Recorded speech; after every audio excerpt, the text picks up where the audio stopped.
기도하겠습니다. 주는 그리스도시요 살아계신 하나님의 아들이시나이다. 하나님 감사를 드립니다. 우리 마라나타 미션을 철치 주일 예배를 특별히 미국과 헝가리를 연결해서 드리게 하시며 또 여러 지역에서 또 유튜브로 함께하게 하심을 감사를 드립니다. 오늘 사도행전 13장 1절에서 12절의 말씀을 통하여 최초의 이방인 선교사를 파송한 교회라는 제목으로 하나님의 말씀을 대언하기를 소원하며 오늘 특별히 중앙아시아 1차 네팔 선교 파송 예배와 함께 드립니다. 네팔 땅에 정확한 복음이 진행되어지는 최초의 이방인 선교사 네팔 선교사를 파송하며 네팔 지역의 14개 지역을 책임질 제자들이 세워지며 주님 오시는 그날까지 네팔 모든 사람에게 이 복음을 전하는 선교사들이 세워지는 최고의 말씀이 되도록 축복하여 주옵소서. 감사를 드리며 승리하신 주 예수 그리스도 이름으로 기도드리옵나이다. 아멘. 예, 오늘은 뒤에 붙어있는 것처럼 중앙아시아 1차 네팔 선교 파송 예배입니다. 한국 예수사랑교에서도 예배를 드렸고요. 우리 마라나타 미션을 철치에서도 함께 파송 예배로 드립니다. 내일부터 그러니까 한국 시간으로 월요일부터 시작해서 토요일까지 5박 6일간 네팔 사역에 반드시 성취될 말씀이 되도록 기도하면서 말씀을 듣기를 바랍니다. 본문을 먼저 한번 보겠습니다. 안디옥 교회 안에 선지자들과 교사들이 있었습니다. 근데 충격적인 것은 이 안디옥 교회는 구성 멤버들이 바나바, 니게르라는 시므온, 구레네 사람 루기오, 분봉왕 헤롯의 젖동생 마나임과 및 사울, 절대로 하나 될 수 없는 사람들이 하나 된 교회고요. 근데 이 사람들이 기도합니다. 그냥 기도하는 것이 아니라 주를 섬긴다라는 말은 예배를 드렸다는 말인데 금식을 하는데 성령께서 말씀합니다. 내가 불러 시키는 일이 있다. 뭐 어떤 일인지를 우리가 알아야 되겠고요. 바나바와 사울을 따로 세워라. 따로 세워서 뭘 하기를 원합니까? 이에 금식하며 기도하고 두 사람에게 안수하여 보냈다. 파송을 하게 됩니다. 그때 사도를 보니까 두 사람이 사람의 보내심이 아니라 성령의 보내심을 받아 실루기아에 내려가 거기서 배 타고 구브로에 가서 살라미에 이르러 하나님의 말씀을 유대인의 여러 배당에 전합니다. 그때 이 요한을 수행원으로 두었더라고요. 이 요한은 이름이 마가 요한이라 그러는데 오순절 마가 다락방, 그 마가의 다락방이 이 마가 요한입니다. 그리고 6절에 온성 가운데로 지나서 바보에 이르러 바 예수라는 유대인 거짓 선지자인 마술사를 만났다. 이름이 좀 웃기죠? 바보라는 지역입니다. 바보라는 말이 아니고 바보라는 지역인데 바 예수라는 이름도요. 바 예수. 우리 바요나 시모나 할 때 그 바요나는 요나의 아들 그 뜻인데 예수의 아들 뭐 이런 이름을 갖고 있는 유대인 거짓 선지자 마술사를 만납니다. 지금으로 말하면 무속인 같은 사람이죠. 그런데 실제로 보니까 그가 총독 서기오 바울과 함께 있으니 이건 바울은 바울인데 또 서기오 바울이라는 총독입니다. 어떤 면에서는 한 성을 책임지고 한 나라를 책임지는 사람과 이 바예수라는 무속인이 같이 있었어요. 그런데 이 서기오 바울은 지혜가 있는 사람이었기 때문에 바나바와 사울, 이때까지는 사울이라고 기록되어 있지만 사도 바울을 말합니다. 사도 바울을 불러 하나님의 말씀을 듣고자 합니다. 그럼 너희들이 말하는 하나님 말씀을 한번 이야기해봐라. 그러니까 결국은 마술사의 이야기도 듣고 있었고 하나님의 말씀도 듣게 된 거죠. 그때 8절에 이 마술사 엘루마는 이 이름을 번역한 마술사인데 그들을 대적하여 총독으로 믿지 못하게 있으니 절대로 바나바와 바울이 전하는 하나님의 말씀 예수가 주선 복음을 못 듣도록 얼마나 방해하는지 모릅니다. 그때 9절에 바울이라고 하는 사울이 성령에 충만하여 그를 주목하고 어떤 면에서는 한 도시나 한 지역을 잡고 역사하는 흑암의 세력을 먼저 꺾어야 되기 때문에 10절에 사도 바울이 선포하는 권세기도가 나옵니다. 모든 거짓과 악행이 가득한 자요 마귀의 자식이요 모든 의의 원수여 주의 바르기를 굳게 하기를 그치지 아니하겠느냐. 보라 이제 주의 손이 네 위에 있으니 네가 맹인이 되어 얼마 동안 해를 보지 못하리라니. 즉시 안개와 어둠이 그를 덮어 인도할 사람을 두르고 하는 앞을 못 보게 딱 만들어버렸어요. 그때 12절에 총독이 그렇게 된 것을 보고 믿으면서 주의 가르치심을 놀랍게 여깁니다. 근데 이 총독이 정확하게 복음이 계시가 안 되니까 나도 그런 능력을 행하게 해달라고 막 돈을 줘서 그 능력을 살려고까지 합니다만은, 오늘 본문을 통해서 최초의 이방인 선교사를 파송한 교회, 네팔 땅도 저희들이 처음 밟게 되는데, 네팔 땅에 바알 예수라 하는 거짓 마술사, 그러니까 힌두교, 모슬렘, 불교로 역사하는 흑암 세력들이 완전히 꺾여지고 네팔에 정확한 복음 전하는 그런 사역이 확산되도록 기도해 주시길 바랍니다. 자, 그럼 오늘 메시지로 들어가면요, 오늘 읽었던 사도행전 13장은 예루살렘과 온 유대 중심으로만 사역하고 있는 오순절 마가다락방의 초대교회 시간표에서 이방인 복음화를 위한 안디옥 교회 시간표로 완전히 전환되는 장이 사도행전 13장입니다. 그러니까 사도행전에 새로운 전환점, 새로운 터닝 포인트, 새로운 패러다임이 시작되는 게 사도행전 13장입니다. 사실 처음부터 초대교회 시작은 마태복음 28장 16절에 20절에 모든 족속으로 제자를 삼아라, 마가복음 16장 15절에 20절에 천하 만민에게 복음을 전해라, 사도행전 1장 8절에 예루살렘 온 유대 사마리아와 땅끝까지 이르러 내 증인이 되리라, 그 성취로 모인 교회였습니다. 그래서 아예 처음부터 초대교회는 마가의 집 다락방에 15개 나라 사람들이 몰려오면서 전도보다는 선교의 문이 먼저 열린 교회가 초대교회였습니다. 그러나 베드로를 중심으로 하는 12사도와 많은 제자들은 유대인 중심으로만 사역을 하고 있었어요. 아직도 이들은 선민의식, 이스라엘 민족만 선택받았지 이방인들은 아니다, 이런 사상도 가득했습니다. 그러니까 예루살렘과 온 유대 중심으로만 진행하는 거예요. 그러나 하나님의 계획은 이방인 복음화를 위한 시간표를 앞당기기 원하는 겁니다. 그래서 사도행전 7장에 보면 예루살렘 교회, 초대교회가 흩어지지 않으니까 스데반 집사가 복음 전하다가 순교하는 사건으로 많은 사람들이 흩어지는데 12제자들은 그래도 안 흩어져요.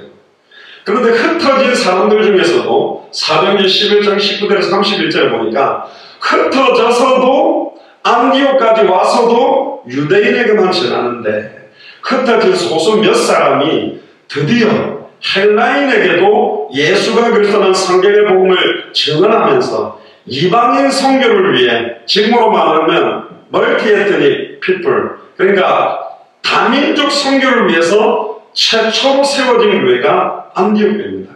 그러니까 초대교회의 한계를 넘어서는 교회가 안디옥 교회다.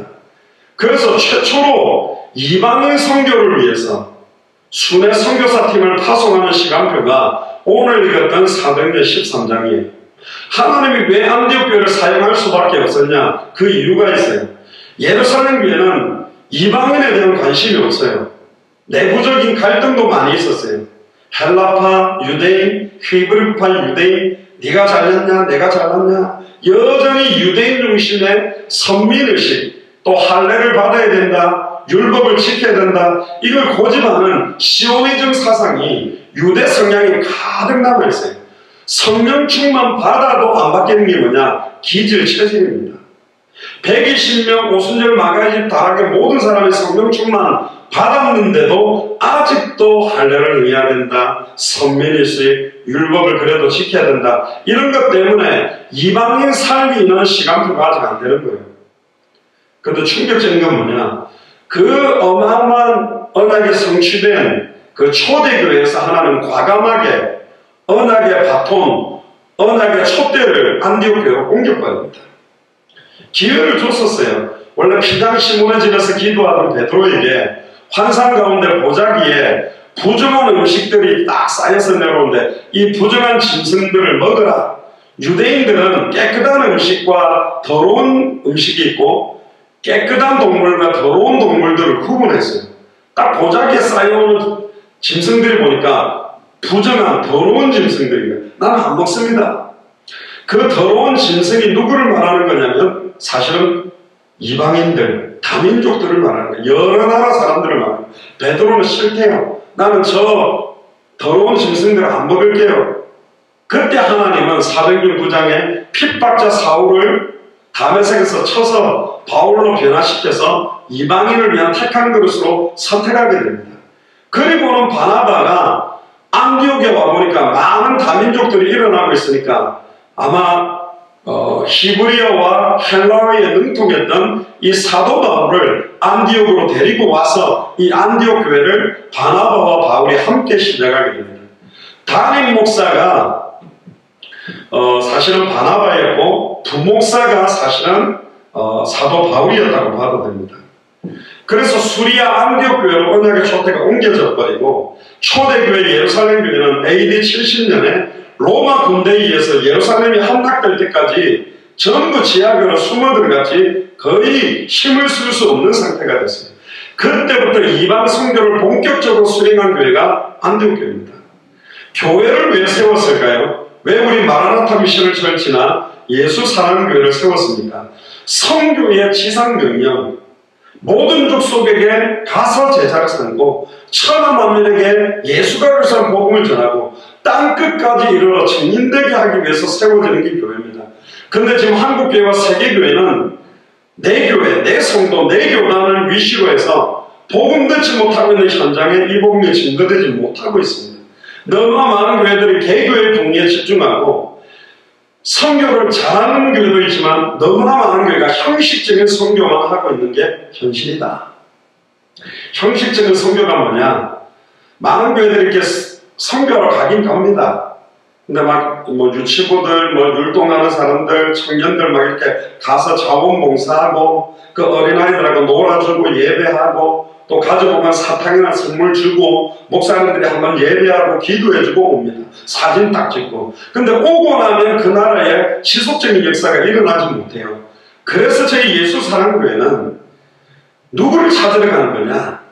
빌립보에는 루디아가 있고 데살로니가에 야손이 있고 고린도에는 브리스길 나굴라가 있다. 여리고 성 안에는 기생 라합이 있다. 즉 복음 들고 가면 그 성, 그 도시, 그 나라를 책임질 사람이 있다. 빌립이 이방인에게 가지 않는 초대교회를 보면서 혼자서 사마리아 성에 들어가서 예수의 이름에 관한 전도를 했다고 되어 있어요. 예수가 그 사람 복음을 전하니까 사마리아 성에 큰 기쁨이 있고 수다한 사람이 돌아오게 됩니다. 그리고 또 성령님도 받아서 광야로 가는데 하나님이 완벽하게 준비한 이디오피아 내시, 어느 정도로 하나님이 준비했냐? 이디오피아의 간다게 여왕의 큰 국고 재정을 맡은 사람이고 정치적으로 경제적으로 어마어마한 위치에 있는 사람이에요. 근데 그 당시에도 하나님을 믿고 있었어요. 이디오피아에서 예루살렘까지 예배를 드리러 마차를 타고 갔다가 돌아오는 길에도 이사야서 53장을 읽었던 사람이 이디오피아 내시입니다. 빌립이 만든 게 아니에요. 하나님이 준비한 제자가 있다는 거예요. 도살장에 끌려가는 이 어린 양이 누구냐? 이 성경을 기록한 이사야 자기냐? 다른 사람을 말하느냐? 빌립을 만나자마자 그 질문을 했어요. 너무 좋죠. 도살장에 끌려가는 어린 양과 같은 그 어린 양이 얼마 전 골고다 십자가에서 정령 죽으시고 부활하시고 단번에 영원히 하나님 만나는 길을 여신 참 선지자 예수님이다. 짐승의 피가 아니라 자기의 피로 한 영원한 제사를 드리사 과거 현재 미래 모든 죄와 저주를 영원히 해방시킨 참제사장이 예수님이다. 그리고 수많은 왕들이 적들과 싸워서 이기긴 했지만 사탄을 이기는 왕이 없었고 사망권세를 깨뜨리고 부활하는 왕이 없었는데 사망권세를 깨뜨리고 뱀의 머리를 박살내고 창세기 3장 15절에 여자의 후손으로 부활하신 참된 왕이 예수다. 즉 구약성경에 그렇게 기다려왔던 메시아, 기름 부음 받은 자, 구약성경에 새집은 머리에 기름을 부었습니다. 선지자 제사장왕. 왜 선지자입니까? 아담과 하와가 하나님을 떠났기 때문에 만나는 길을 찾지 못했기 때문에. 아담과 하와가 하나님을 떠나는 순간 죄와 저주로 말미암아 피를 뿌리는 제사가 필요한데 짐승의 피를 뿌리는 것은 일시적이고 반복적인 제사이기 때문에 자기의 피로 보배로운 하나님의 아들의 피로 영원히 죄를 사는 참제사장이 와야 된다. 그리고 참된 왕, 사탄을 깨뜨리고 사망권세를 깨뜨리는 왕, 참선지자, 참제사장, 참왕, 이 세 직분을 동시에 이루는 사람이 메시아인데 누구냐? 마태복음 1장 20절 23절에 보라 처녀가 잉태하여 아들을 낳을 것이요 그 이름을 예수라라 임마누엘이라니라. 물고기가 물을 떠나는 순간 고통스럽듯이 결국 물로 들어와야 살듯이 뿌리가 뽑힌 나무는 결국 죽어가고 뿌리를 땅에 내려내듯이 인간이 하나님을 떠나서 죄와 저주로 사단에게 매여 하나님께 올 수 없는데 사탄 문제를 깨뜨리는 참된 왕, 죄와 저주를 단번에 해방시킨 참된 사장, 자기 몸을 찢으사 누구든지 주의 이름 부르면 하나님 만나도록 길을 연 참선지자. 그 메시아, 그 그리스도가 바로 예수다. 그때 이 이디오피아 메시가 물이 있으니까 빌립 집사에게 세례까지 받게 됩니다. 어떻게 생각하십니까? 12사도가 이루지 못한 것. 저희 예수사랑교회가 이걸 하려고 하는 것입니다. 200개 나라마다 그 나라를 살리기 위해 창세전의 영세전에 이 시대의 이디오피아 내시처럼 기생 라합처럼 루디아처럼 야손처럼 브리스가 아굴라처럼 완전히 하나님이 준비해 두신 제자가 있다. 지금 200개 나라 2000개가 넘는 미존도 부족 국가마다 그래도 하나님이 그리스도의 피로 값주고 세운 교회와 목사님과 선교사님들이 있다. 그들에게 성경의 복음을 전해서 성경의 복음이 선명하게 통하는 사람을 찾아라. 그리고 성경대로 전도할 사람을 찾아라. 성경의 끝, 내 교회 복음이 아니라 그 나라 모든 사람이 이 복음을 듣도록 마태복음 24장 14절에 이 천국 복음이 모든 민족에게 증언되기 위하여 온 세상에 전파되리니 그제야 끝이 오는 그 방향을 향해서 함께 뛸 동력자를 찾아라. 그래서 저희들이 들어가는 겁니다. 그래서 저희들이 21강 33강 메시지를 가지고 창세기로부터 계시록까지 모든 성경을 예수가 그리스도라는 복음으로 전할 수 있는 그 사람들을 찾아서 우리가 빠져나와도 사역자를 세우고 시간을 정해놓고 말씀운동을 통해 생명운동, 제자운동 할 수 있는 그 사람들, 저희들은 저희가 빠져나오고 난 다음에 지속적인 생명운동, 말씀운동, 제자운동을 하게 하려고 들어가는 겁니다. 물론 네팔도 처음에 만물을 열기 위해서는 지하수도 개발해주고 농사법도 가르쳐주고 많은 여러가지 모습으로 파고들겠죠. 병원도 만들고 학교도 만들고. 그렇지만 성경의 복음이 밝히 진행되지 못한다면, 성경대로 전도하는 일이 전달되지 않는다면, 성경의 끝을 향하여 될 수 있도록 해주지 않는다면 그 네팔은 무너지게 되어 있어요. 결국은 네팔을 살리는 길은 딱 세 가지가 필요합니다. 성경의 복음, 성경의 전도, 성경의 끝. 그렇게 해야만 진짜 선교를 할 수 있는 겁니다. 분부한 모든 것을 가르쳐 지키게 해야 된다. 성경을 가지고 어떻게 가르치고 어떻게 지키게 할 거냐. 그래서 충성된 자들에게 부탁하라고 하는 거거든요. 자, 안디옥 교회는 어떤 교회였습니까? 이방인 중심으로 세워진 교회입니다. 그리고 사도행전 11장 26절에 보면 처음으로 그리스도인이라고 일컬음을 받게 돼요. 이 그리스도인이라는 말은 크리스찬이라는 말이죠. 처음에는 욕이었다니까요. 안디옥에 있는 사람들은 맨날 예수는 그리스도, 예수는 그리스도, 그리스도, 그래도 그리스도, 염려도 그리스도, 불신은 그리스도, 인본주의도 그리스도. 그러니까 저 사람 맨날 그리스도밖에 안 하네. 그러니까 그리스도인이다 그렇게 부르자. 처음에 욕이에요. 예수쟁이들. 특히 미국에는요, 지저스 크라이스트가 욕으로 쓴다니까. 욕할 때 지저스 크라이스트 그래요.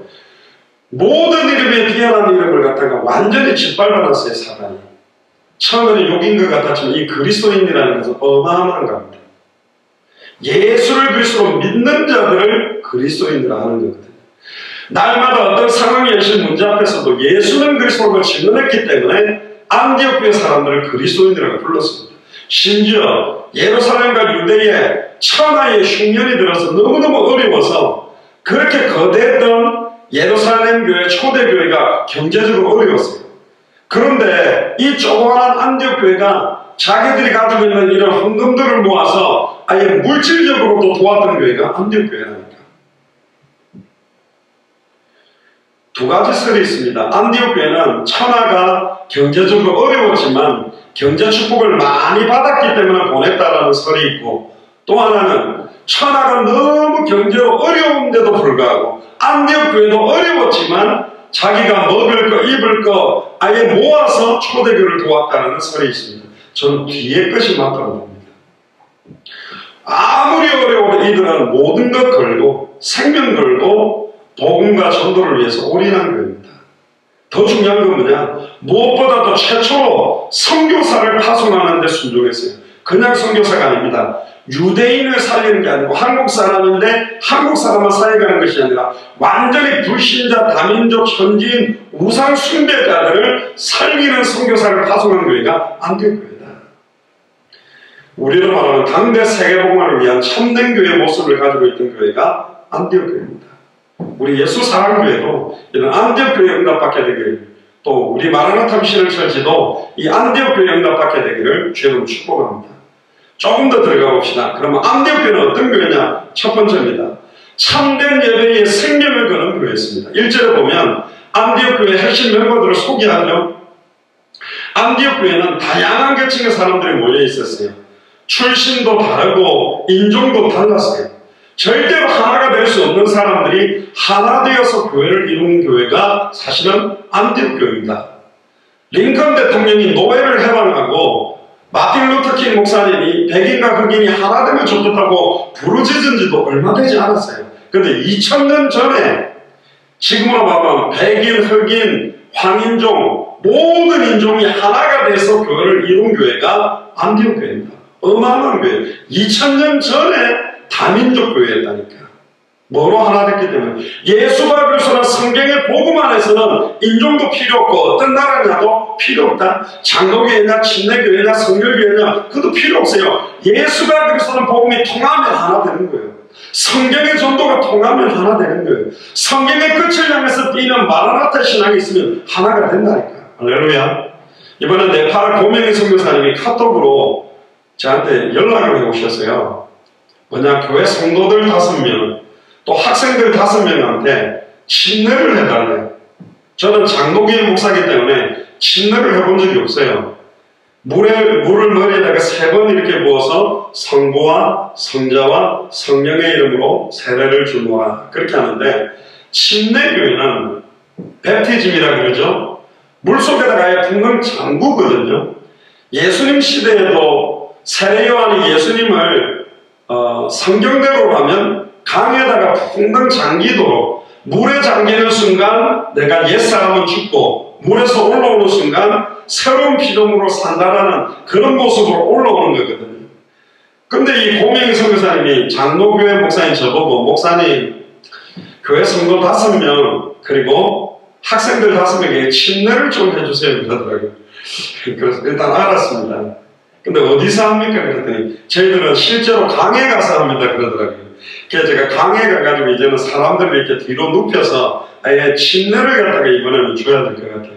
그래서 저는 침례로 세례를 줘본 적이 없기 때문에 침례를 어떻게 하는지 조금 이제 연구를 해야 될 것 같고 지금 가운데 챙겨놨습니다. 그렇습니다. 예수가 그리스도는 성경의 복음 안에서는 침례도 괜찮고 세례도 괜찮다니까. 여러분들 침례가 뭐냐 세례가 뭡니까? 결혼으로 따진다면 남자 여자가 카운티에 가거나 지역의 동사무소 가서 혼인신고를 하는 거예요. 우리는 결혼했다고 법적으로 신고서를 딱 쓰면 법적인 부부가 돼요. 그런데 혼인신고는 안 하고 결혼식만 하면 결혼을 해서 부부라고는 보겠지만 법적으로는 부부가 아닙니다. 그러니까 예수를 그리스도로 영접하는 것은 혼인신고와 똑같은 거라면 세례식이나 침례식은 사실은 결혼식하고 똑같은 거예요. 많은 사람 앞에서 내가 이렇게 크리스찬으로 살겠다. 그런 모습이 나오는 거죠. 그래서 오늘 본문에 가만히 보면요. 바나바라는 권면의 은사를 가지고 있는 훌륭한 인격적인 바나바도 나오고 피부색이 검었던 시므온, 아마 피부색이 검었던 시므온은 약간 저 인도계통의 피부색이 검은 사람이었을 것 같고 아프리카 계열의 사람 루기오, 또 왕족이었던 헤롯의 조동생 마나엔, 학문과 신앙이 뛰어나고 바리새인 중에 바리새인이요 로마의 시민권을 가지고 길리기아 다소에서 태어났던 사도 바울. 절대로 하나 될 수 없는 사람들이 딱 하나 된 교회가 안디옥 교회입니다. 보통 교회가 아닙니다. 성경의 복음 안에서 하나 되고 성경의 전도 안에서 하나 되고 성경의 끝을 바라보고 하나가 된 겁니다. 너무너무 아름다운 교회였고 하나님이 기뻐하는 교회죠. 그런데 이 안디옥 교회가 가장 안디옥 교회가 되게 만드는, 참된 교회가 되게 만드는 핵심이 뭐냐? 예배였습니다. 오늘 13장 2절에 보면 주를 섬긴다는 말은 예배를 드린다고 되어 있어요. 세 번역 성경에 보면 주를 예배하며 그렇게 되어 있고, NIV 성경에 보면 worshiping이라고 되어 있어요. 예배한다라는 말입니다. 예배를 하는데 금식을 했대요. 그런데 성령이 뭐라고 말씀하시냐? 내가 불러시키는 일을 위해 바나바와 사울을 따로 세워라. 불러시키는 일이 뭐냐? 초대교회가 이방인들에게 복음을 전하지 않으니까 이제 안디옥교회를 통해 이방인 사역을 위해서 따로 세워라. 이제 선교사 파송을 성령께서 말씀하신 겁니다. 그래서 안디옥교회는 그냥 예배드린 교회가 아니고 참된 예배를 드렸습니다. 참된 예배가 뭡니까? 요한복음 4장 24절에 아버지께 참으로 예배하는 자들은 신령과 진정으로 예배할 자가 원하니, 이 신령과 진정은 다른 의미로 성령과 진리로, 성령 충만함과 진리, 복음으로, 예수가 그리스도 복음으로 예배할 때가 온다. 곧 이때다. 아버지께서는 이렇게 자기에게 예배하는 자를 찾으신다. 이사야 1장에도 보니까 성전 마당만 밟고 가는 예배 드리지 마라. 피의 의미도 모르고 피만 뿌리는 예배하지 마라. 진짜로 신령과 진정으로 예배하라. 그래서 이 안디옥교회는요, 신령과 진정으로 예배하는 교회였기 때문에 이방인 선교하는 선교사를 파송하는 축복이 안디옥교회에 오게 된 거예요. 초대교회가 가지지 못한 축복입니다. 또 로마서 12장 1절에 보면 그러므로 형제들아 내가 하나님의 모든 자비하심으로 너희를 권하나니 너희 몸을 하나님이 기뻐하시는 거룩한 산제사로 드려라. 우리 몸을 드린다는 말은 몸뚱아리만 드린다는 게 아닙니다. 나의 생각, 나의 관심, 나의 중심, 나의 목표, 모든 것을 다 거룩한 산제사로, 이는 너희에 드릴 영적 예배다. 육신적 예배가 아니라 영적인 예배를 드리라. 영적인 예배가 뭡니까? 성령이 교통하고 하나님이 역사하고 진짜 예수가 그리스도라고 믿어지는 예배를 온전히 드려라. 우리의 생각, 중심, 마음, 몸을 완전히 드리는 예배를 안디옥교회는 드리기 시작했습니다. 심지어 금식까지 하고 예배를 준비한 겁니다. 다른 말로 말하면 안디옥교회 성도들은 예배에 완전히 목숨을 걸었다. 생명을 걸고 예배했습니다. 여러분들 생명 걸고 예배해 본 적이 있습니까? 근데 모슬렘에서는요, 생명 걸고 예배하는 사람들이 굉장히 많습니다. 굉장히 핍박이 많고 급진주의자들이 있는 곳에서는 한국교회에서는 광고합니다. 예배드리는 처소가 한 5군데 돼요. 오늘은 다음 주 예배는 2번째 처소에서 예배합니다 라고 광고해놓고는 예배 시작 30분 전에 4번째에서 모입니다. 싹 모여서 예배들과 또 흩어져 버립니다. 중국에서도 지하교회들, 북한 안에서도 지하교회 사람들은요, 찬양을 마음껏 부르지도 못해요. 우리 안양에 있는 미셔널 하우스도 이 빌라인데 이 층간소음이나 옆으로 다 들리가 찬양을 마음껏 못해요. 그래서 제가 우리 예수사랑 서울교회당에 오면 찬양을 좀 크게 하는 편인데 거기서 최대한 조용히 하려고 한다니까. 거기서 또 새벽 기도를 하니까 새벽 5시에 찬양을 막 크게 불러보세요. 난리가 나겠죠. 근데 우리 예수사랑 서울교회는 지하고 1층에는 원래 그 무슨 간의 수공업 하는 데인데 퇴근해서 오고 2층은 또 창고로 써서 3층부터 사람들이 있기 때문에 여기는 뭐 아무리 마음껏 찬양해도 크게 안 들리겠죠. 모르겠습니다. 좀 들리는데 암만 아는지는 모르겠는데 어쨌든 안디옥교회는 하나님께서 친히 만나주시는 예배, 그 예배를 드렸어요. 나의 과거, 현재, 미래 모든 죄와 저주가 해방되는 예배를 드렸고 나를 속이고 일평생 매여 종로로 다며 또 역사하고 있는 사탄과 사망 권세가 완전히 무너지는 예배를 드렸다니까. 아멘입니까? 이런 예배가 200개 나라와 2000개가 넘는 믿음도 부족 국가에서 완전히 드려져야 된다니까요. 오직 강단에서 예수가 그리스도라는 창세기로부터 계시록까지 어디를 열어도 예수가 그리스도라고 밝히 증언하는 복음이 선포되는 교회들이 일어나야 그 나라가 사는 겁니다. 안디옥교회가 이런 생명 걸고 예배드리고 금식하다 보니까 하나님의 음성을 듣게 된 거죠. 바나바와 사울을 따로 세워라. 하나님의 절대적인 소원과 계획인 이방인 선교를 위해 일꾼을 따로 세워라. 그렇습니다. 12제자 중에서도 중요할 때는 베드로, 야고보, 요한, 그 중에서도 중요할 때는 베드로를, 이 베드로가 이방 선교의 계획을 잃어버리니까 하나님은 사도 바울을 통해 이방인 복음을 했습니다. 언약 안의 계열도 두 종류가 있습니다. 요셉의 형들이 12지파의 리더였지만 애국을 복음하고 12지파를 살려내는 데는 요셉을 사용했습니다. 다윗의 형들도 언약 안에 있는 사람들이지만 골리앗을 무너뜨린 사람은 다윗이요. 장자도 아닌 말제 쪽에 있는 사람입니다. 결국은 헤롯 성전에 거창한 바리새인 사두개의 서기관이 있는 곳에 오순절 마가의 집 다락에 임했던 성령 충만함이 임한 게 아니라 정확한 말씀 붙들고 복음 가지고 준비하고 있던 교회가 아닌 마가의 집, 그것도 다락방에 성령이 임한 것입니다. 여러분들이 어떤 현장에 있어도 괜찮아요. 여러분들이 혼자도 괜찮습니다. 집에 있어도 관계가 없어요. 진짜 성경의 복음을 붙들고 성경의 전도를 놓고 성경의 끝을 바라보고 예배한다면 그 자리에 하나님의 나라가 임할 것이고 지역이 살아날 것입니다. 이번 한 주간에요, 안양, 동탄, 청주 지금 계속 불신자들이 복음 받고 돌아오고 말씀 듣게 되는 분들이 많겠어요. 이번 주간만 거의 9명 정도가 예수님을 구주로 영접하고, 제가 볼 때는 지금 흑암이 완전히 꺾여져 버렸어요. 무너져 버렸어요. 제가 뿌리 염색하러 들어갔는데 그 아주머니 혼자 앉아있더라고요. 근데 그 아주머니 이야기하다 보니까 얼마 전에 남편이 간암으로 돌아가셔서 뭐라도 믿어야 되겠다 해서 2-3달 전에 교회를 가고 있는데 잘 모른다고.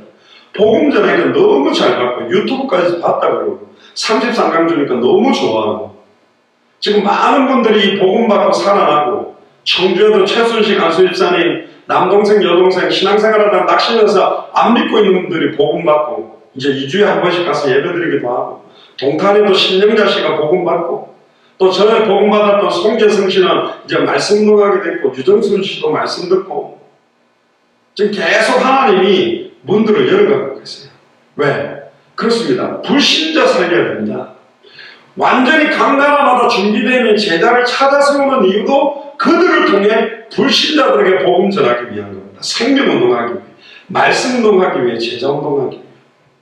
열매를 보면 아는 것입니다. 제가 어떤 대학교 들어가는 친구를 한 명 만났습니다. 김윤욱 권사님 손자인데, 복음 전하니까 영접 기도를 했는데 자기는 다 아는 거라고 알고 있다. 그래서 제가 속으로 웃었습니다. 너 아는 거 아니야. 모르는 거야. 왜? 제가 물었습니다. 권사님한테. 혹시 걔가 자기 주변의 친구들에게 복음을 전해본 적이 있냐? 없어요. 영접시켜본 적이 있냐? 없어요. 복음을 전하지는 못해도 어떻게 하면 이 복음 전할까 막 애타한 적이 있느냐? 없어요. 저는 진짜로 생명으로 복음을 받은 건 아닙니다. 그냥 오래 들어서 그냥 구원받았다고 지식적으로 배운 거죠. 제가 예전에 영도에서 한 친구에게 복음을 전하니까 갑자기 얼굴색이 바뀌었는데 그만 들었으면 좋겠대요. 왜? 목사님, 그 이야기 제가 교회 다니면서 귀에 못 박히도록 들었습니다. 예수는 그리스도, 예수는 그리스도. 다 압니다. 그만하세요. 신앙생활도 안 해요. 교회도 안 나가요. 그 예수가 그리스도로 알고 믿는 겁니까? 아니라는 거예요. 저는 문재인 대통령을 알고 트럼프를 압니다. 근데 그분들이 저를 몰라요. 모르는 거라니까.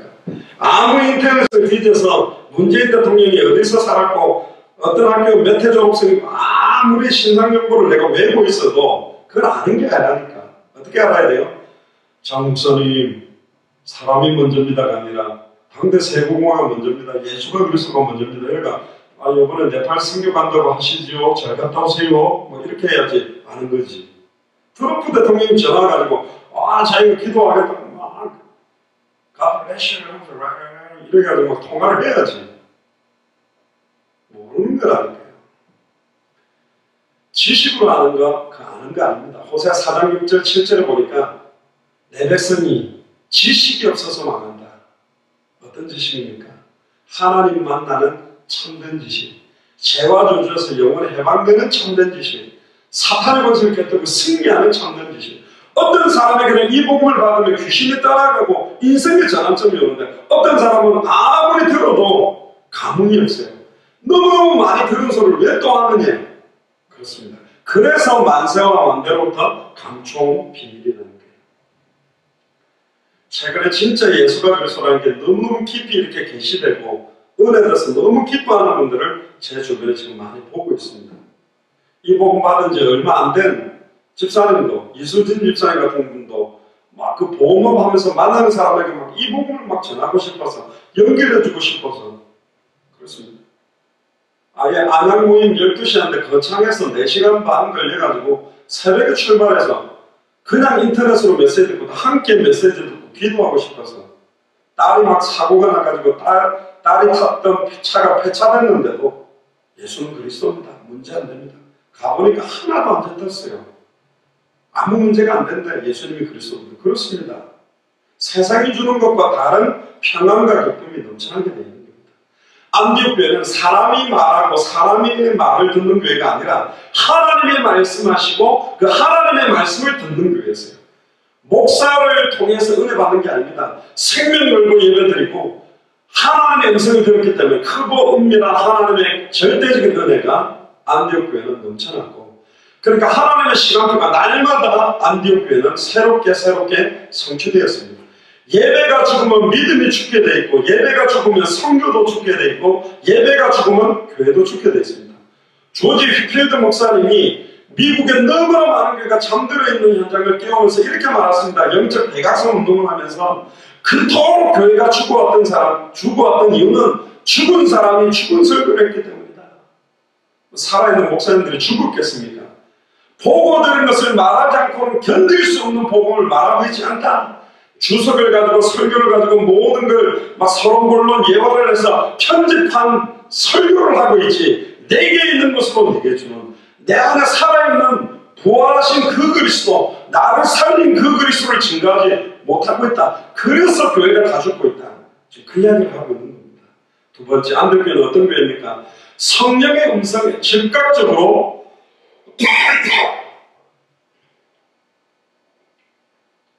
온전히 순종하는 교회였습니다.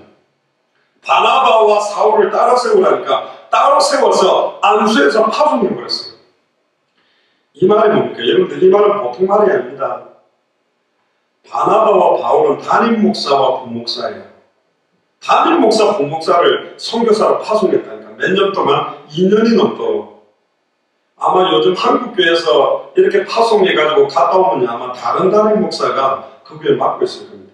어떤 교회가 담임 목사, 부목사를 2년 넘도록 선교만 하고 오라고 기다릴 수 있는 교회가 있습니까? 근데 놀랍게도 남아있는 중직자들 중심으로 2년이 넘는 시간에 완전히 생명운동, 말씀운동하는 교회가 안디옥 교회였어요. 충격이죠. 어떻게 이렇게 움직여집니까? 목사를 의지한 게 아니에요. 말씀 붙들고 승리한 겁니다.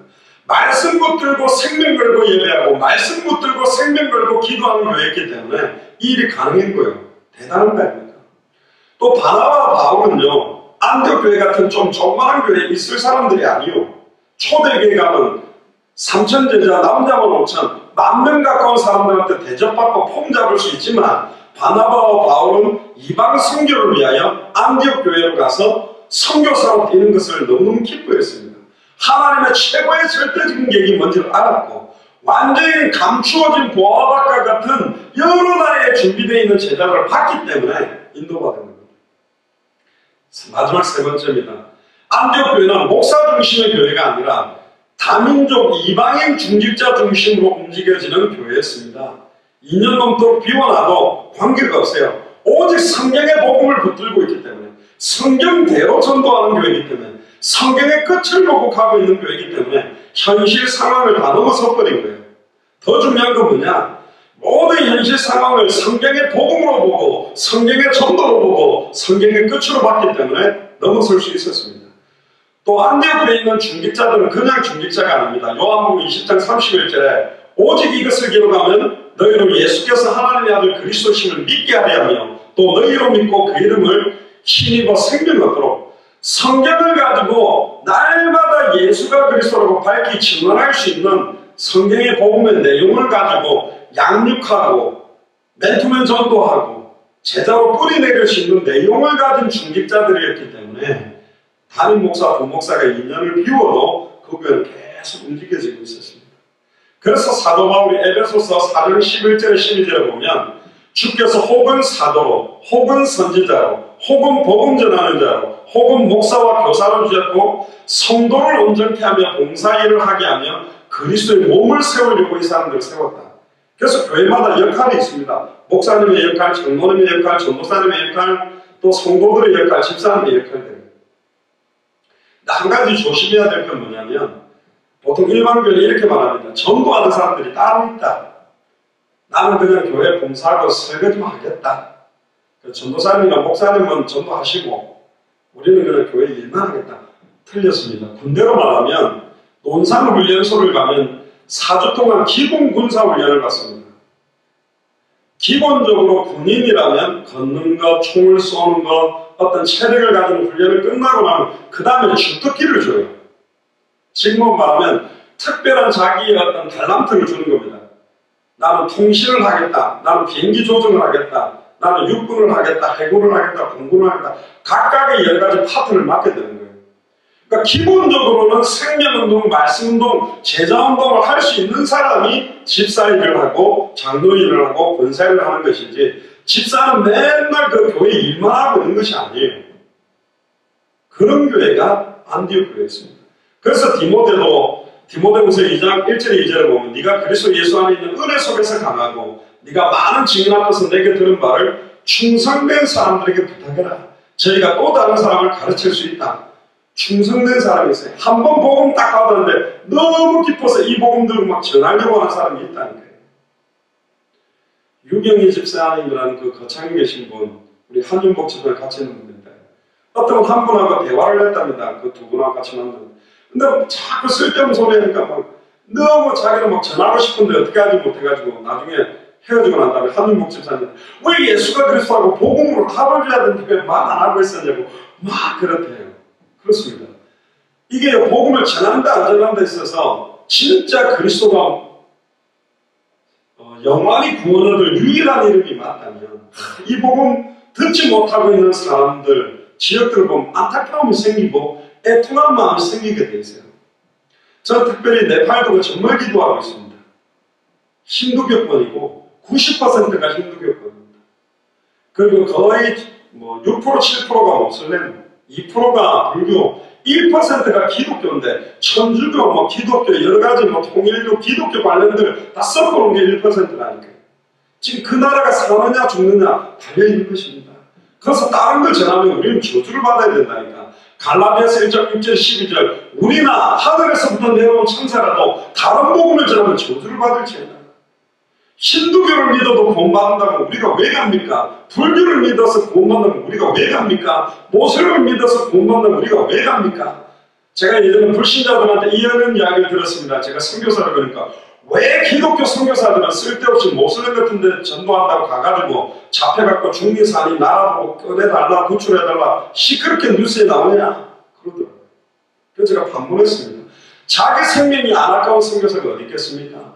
우리나라도 예전에 미국 선교사들, 영국 선교사들 왔을 때 서울에 있는 절두산에서 선교사들은 목을 잘라서 죽였는데 IS처럼 목 잘라서 죽인 나라가 우리나라입니다.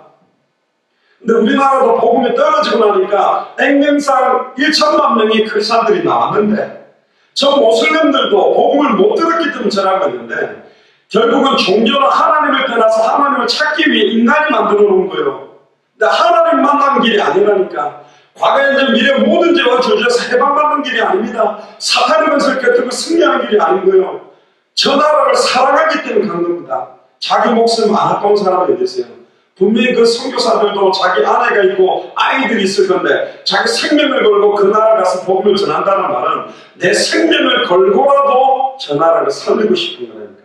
우리나라도 어떤 선교사들이 왜 살았는지 아세요? 저도요, 다음에 제가 한번 그걸 정리해서 여러분들한테 메시지를 꼭 하고 싶습니다. 아직까지 저도 이름 몰라요. 어떤 여자 선교사님입니다. 20대 초중반인데 한국에 도착하자마자 한국에 풍토병이 걸려가지고 한 달 만에 죽었어요. 그러니까 한 달에 기록이 쓰여 있더라고요. 너무 아픈 상태에서 글을 쓴 거예요.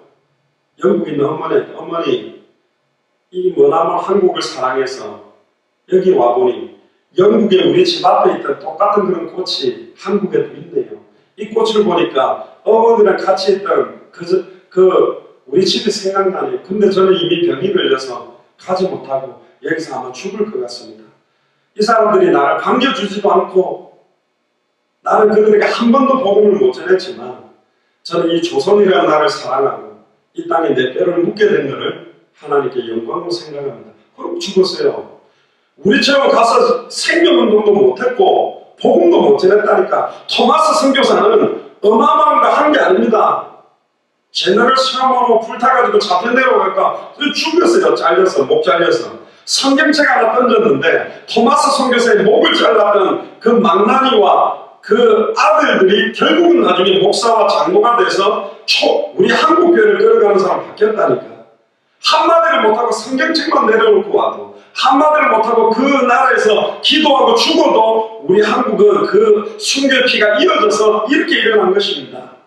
그럼 이번에 우리가 네팔에 가서, 스리랑카 가서, 캄보디아 가서, 또 말레이시아, 미얀마, 인도 가서 그렇게 부르짖었던 예수가 주신 복음이 열매 맺지 못하겠는가?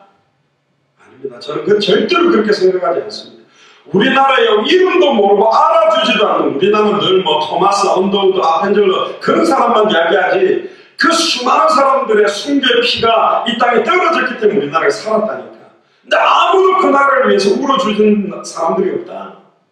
예레미야 5장 1절에 하나님의 공의를 행하며 진리를 구하는 사람 한 사람만 나와도 내가 그 성읍을 사하겠다, 용서하겠다 그랬는데, 소돔과 고모라 땅은 10명이 없어서 망했는데 하나님이 이제 한 명만 나와도 내가 그 나라를 망하지 않겠다고 합니다. 네팔에 한 사람만 일어나도 된다니까. 진짜 예수가 그래서 이 복음만이 네팔을 살린다는 그 제자 하나만 일어나면 사는 거예요. 헝가리에도 그런 한 사람이 일어나야 되고, 미국 휴스턴에도 그런 한 사람이 일어나야 되고, 200개 나라마다. 그래서 우리는 그 200명을 찾는 것입니다. 네 교회 내 교회 하지 말고, 내 성도 네 성도 큰 교회 짓는 데 집중하지 말고 빨리 복음 듣지 못한 사람들에게 복음을 전할 수 있도록 그런 제자 찾아 세우고, 많은 사람들이 복음 듣도록 이 복음을 전하자. 그래서 우리는 이번에 네팔을 가는 겁니다. 그래서 디모데후서 2장 15절에 네가 진리의 말씀을 옳게 분별하며 불 끄러울 것이 없는 일꾼으로 인정된 자로 자신을 하나님 앞에 드리기를 힘쓰라. 나 자신을 하나님 앞에 어떻게 드리고 있는지 힘쓰라 합니다. 그래서 예레미야 애가 4장에는 빛이 금을 이루고 금이 빛을 잃었다. 옛날에 홍포를 입고 길리우던 자가 거름더미 배설물을 덮어쓰고 있다. 얼굴이 새까매져서 길거리에 만났는데 알아볼 사람이 없다. 예전엔 예수가 그리스도라는 이것 때문에 눈물을 흘리고 하나를 두고 그렇게 부르짖고 주와 복음을 위해 살겠다는 사람들이 다 퇴색되고 변질되고 세속화되고 다른 이야기하고 있는 시대가 왔잖아요. 진짜입니다. 우리도 두렵고 떨림으로 이 복음을 전해야 된다니까. 결론입니다. 교회는 두 가지를 하는 것입니다. 첫 번째는 예수를 그리스도로 믿는 구원받은 자들이 모여서 하나님께 신령과 진정으로 생명 열고 예배하는 것이 교회고, 둘째는 그 예배 시간을 통해서 받은 은혜의 복음으로 200개 나라와 2000개가 넘는 미전도 부족 국가에 선교하는 것입니다. 모든 족속 안에 제자가 있기 때문에 가서 제자를 삼으라는 거라니까요. 기다리고 있습니다. 정말로 저와 여러분들이 주일 예배에 승리한다면 주일 예배를 통해 받은 은혜가 내 있는 현장, 나의 자리, 나의 모든 만남에 선교적 삶을 살 수밖에 없다. 보고 된 것을 말하지 않고는 견딜 수 없는 은혜가 여러분들에게 넘치게 되기를 주님 축복합니다. 성도라는 말은, 하나님의 자녀라는 말은, 크리스찬이라는 말은 처음부터 세상에 파송된 선교사입니다. 예레미야 1장에도 보면 네가 배 속에서 태에서 조성되고 태에서 나오기 전에 내가 너를 알았고 너를 구별했다. 열방의 선지자로. 우리는 실제로 현장에서 예수가 사는 이 복음을 전하는 선교사로 세워져야 됩니다. 내가 준비되어지지 않으면 이걸 감당할 수가 없어요. 그래서 예수님이 제자들에게 가장 큰 사명을 줬습니다. 명령입니다. 땅 끝까지 이르러 모든 족속으로 제자 삼아라. 해도 되고 안 해도 되고가 아니요. 이것 때문에 우리의 생명을 연장시켜 놓은 거라니까. 하나님은 처음에 이스라엘 백성에게 이 언약을 줬는데 이걸 어기고 선민의식과 장로의 유전과 율법과 할례와 잘못된 사상으로 딱 묶이니까 이 시대에 영적인 이스라엘이 저와 여러분들에게 이 약속을 준 거예요. 출애굽기 19장 5절 6절에 보면 세계가 다 내게 속하였나니 너희가 내 말을 잘 듣고 내 언약을 지키면 너희는 모든 민족 중에서 내 소유가 되겠고 너희가 내게 대하여 제사장 나라가 되며 거룩한 백성이 되리라. 너는 이 말을 이스라엘 자손에게 전할지어다. 이 복음을 전하면 우리가 여러 나라에 대해서 제사장의 나라요, 선지자의 나라요, 왕의 나라가 되는 축복, 거룩한 백성의 축복을 누린답니다. 하나님은 이스라엘을 통해서만 예배받기를 원해서 그들을 부른 게 아니요, 모든 족속을 통해 예배를 받기를 원합니다. 온 세계가 하나님께 예배하기를 원합니다. 200개 나라와 2000개가 넘는 미전도 부족 국가들이 주를 찬양하고 두 손 들고 예배하는 당대 세계복음화가 되기를 원한다니까. 지금 세워져 있는 교회 목사들과 성도들이 정확한 복음으로 함께 일어나서 전한다면 얼마 걸리지 않아 전 세계 많은 사람들이 복음을 듣게 될 건데 전부 다른 거 하고 있는 것입니다. 그게 안타까운 현실이요. 이사야 62장 6절에 예루살렘이여 내가 너의 성벽 위에 파수꾼을 세우고 그들로 종일 종량에 잠잠치 않게 하였는가. 잠잠하지 말아라. 보고 들은 것을 말하지 않고 견딜 수 없어 증언해라는 겁니다. 너희 여호와로 기억하게 하시는 자들아 너희는 쉬지 말며. 우리 너무나 잘 쉬고 있죠. 그런데 성경은 말합니다. 우리 보고 쉬지 말아라고 합니다. 너희는 쉬지 말며 또 여호와께서 예루살렘을 세워 세상에서 찬송을 받으시게 하시기까지 그로 쉬지 못하시게 하라. 여호와가 쉬지 못하시도록 찬양하고 기도하라는 말씀 붙들고 기도하라고 우리에게 이야기하고 있습니다. 그래서 우리는 온 세계 모든 민족이 하나님을 예배하게 되는 날까지 쉬지 않고 200개 나라와 2000개가 넘는 미전도 부족 국가에 이 성경의 복음을 증언하는 것입니다. 이건 우리의 너무나 큰 특권이고 축복이라는 거예요. 그래서 사무엘은 이런 말로 마무리를 합니다. 사무엘상 12장 23절에 나는 너희를 위하여 기도하기를 쉬는 죄를 여호와 앞에서 결단코 범치 아니하고. 제가 술 좀 먹었고 음란 타락에 빠졌고 헌금을 좀 떼먹었어요. 그 정도의 죄를 가지고 얘기하는 게 아니라 사무엘은 내가 여호와 앞에 기도하기를 쉬는 죄를 범치 않겠습니다. 그리고 선하고 의로운 도로 너희를 가르칠 것이다. 선하고 의로운 도가 십자가의 도입니다. 예수가 그 복음이요. 기도를 쉬지 않는 죄, 이걸 범하지 말고 특별히 이번 주간에 저와 서준형제와 통역하시는 고명의 선교사님 그리고 네팔에 현재 계시는 30여 명의 목사님들과 기도해 주세요. 그들 가운데 몇 명만 일어나도 네팔의 14개 지역을 담당하는 목사님들 주님 오실 때까지 네팔 전역을 순회하며 합당한 자, 평안을 받을 자, 옥토와 같은 충성된 자들 찾을 팀들이 이번에 일어나야 됩니다.